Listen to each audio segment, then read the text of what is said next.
Welcome back અને આગળ વાત કરીએ રાજકોટમાં મનપાના કોન્ટ્રાક્ટ હેઠળના કર્મચારીઓમાં ભારે રોષ જોવા મળે છે। કોન્ટ્રાક્ટ હેઠળના ડ્રાઈવર હડતાલ પર ઉતર્યા છે।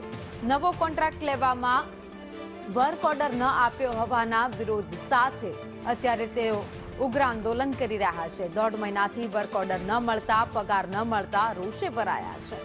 વર્ક ઓર્ડર વગર 800 જેટલા કર્મચારીઓ કામ કરી રહ્યા છે।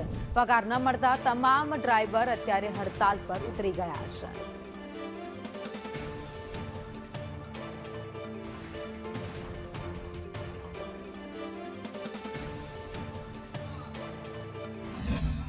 રાજકોટ મહાપાલિકાના કોન્ટ્રાક્ટ હેઠળ રહેલા ડ્રાઈવરો એકાએક હડતાલ ઉપર ઉતર્યા છે। તેમની માંગણી છે કે તેમને છેલ્લા 1.5 મહિનાથી પગાર નથી મળી રહ્યો। મહાપાલિકાના કોન્ટ્રાક્ટર અને મહાપાલિકાના અધિકારીઓ વચ્ચે કોઈ વાતને લઈને આ કોન્ટ્રાક્ટ છે તે આગળ ન વધતા છેલ્લા 1.5 મહિનાથી કામ કરનાર જે ડ્રાઈવરો છે એ પગાર વિહોણા છે। એક તરફ 1 સપ્તાહ બાકી છે દિવાળીને અને દિવાળી આ લોકોની બગડે તેવી સ્થિતિ અત્યારે સર્જાઈ છે। શું કહેશો, શા માટે તમે હડતાલ ઉપર ઉતર્યા છો? સાહેબ, અમને ઉપરથી એમ કીધું વર્ક ઓર્ડર નથી અમને, એટલે પગારનું કાંઈ નક્કી નથી હમણાં। દિવાળી પછી તમને ક્યારે થાય પગાર, વર્ક ઓર્ડર મળશે એટલે પગાર આપશું। કેટલા મહિનાથી કામ કરો છો તમે? અમે તો નોકરી આમ જોવો તો 12 વર્ષથી કરીએ છીએ અને 31/8 આમનો કોન્ટ્રાક્ટ બદલી ગયો છે। કોન્ટ્રાક્ટ બદલી ગયો છે, દિવાળી માથે છે, કોન્ટ્રાક્ટર શું કહે છે? કોન્ટ્રાક્ટર કે મને વર્ક ઓર્ડર મળ્યો નથી એટલે તમને પગાર તો મળશે જ નહીં।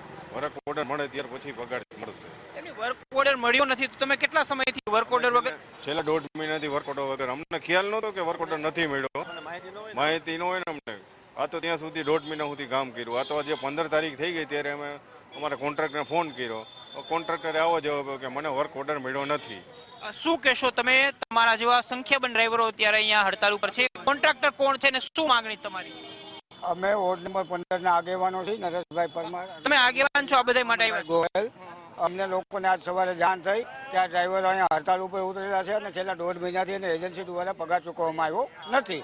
એજન્સી કઈ કોણ છે? કોન્ટ્રાક્ટર કોણ છે? આરકે એજન્સી છે અને એનો લગભગ 31 ઓગસ્ટથી કોન્ટ્રાક્ટ પૂરો થઈ ગયેલો છે। વગર વર્ક ઓર્ડરે આ ડ્રાઈવરોનું શોષણ થાય છે એવું સમજી લો ને કે 1.5 મહિનાથી પગાર નથી આપ્યો। અત્યારે એજન્સી હાથ ઊંચા કરી દીધા, અધિકારીઓ કોઈ જવાબ નથી દેતા। અમે સ્થળ ઉપર આવ્યા પછી અમને જાણ થઈ, અત્યારે અમે પર્યાવરણ એન્જિનિયર પ્રજ્ઞેશ સોલંકી સાથે વાત કરી અને અત્યારે એવી ખાતરી આપી છે કે અમે એને 1.5 મહિનાનો પગાર આજની તારીખમાં ચૂકવી દઈશું। પણ પગારની સાથે સાથે અન્ય આ ડ્રાઈવરોના મુદ્દા છે કે એજન્સીના ધારાધોરણ મુજબ આને પગાર મળતો નથી, બોનસ મળતું નથી, EISનો કોઈ લાભ મળતો નથી। આવા અનેક મુદ્દા છે। અનેક મુદ્દાને લઈ અમે આ લોકો સાથે જોડાયેલા છે અને આને ન્યાય મળે ત્યાં સુધી એની સાથે લડતમાં તમે શું કહેશો? આ ડ્રાઈવરો છે એ કોન્ટ્રાક્ટનો વર્ક ઓર્ડર મળ્યો નથી, કોઈ દુર્ઘટના થાય, અકસ્માત થાય તો જવાબદાર કોણ?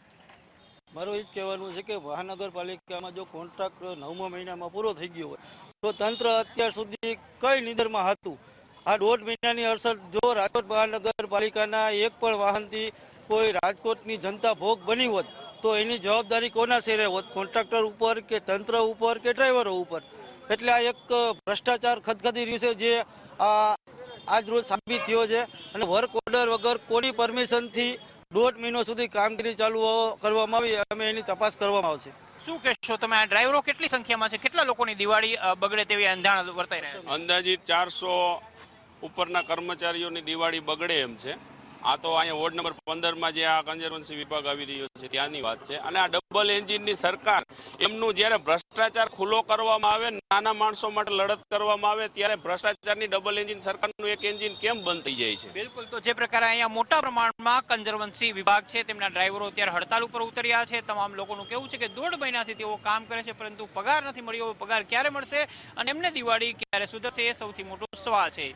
કેમેરામેન વિપુલ બોરીચા સાથે મયુર સોની, સંદેશ ન્યૂઝ, રાજકોટ।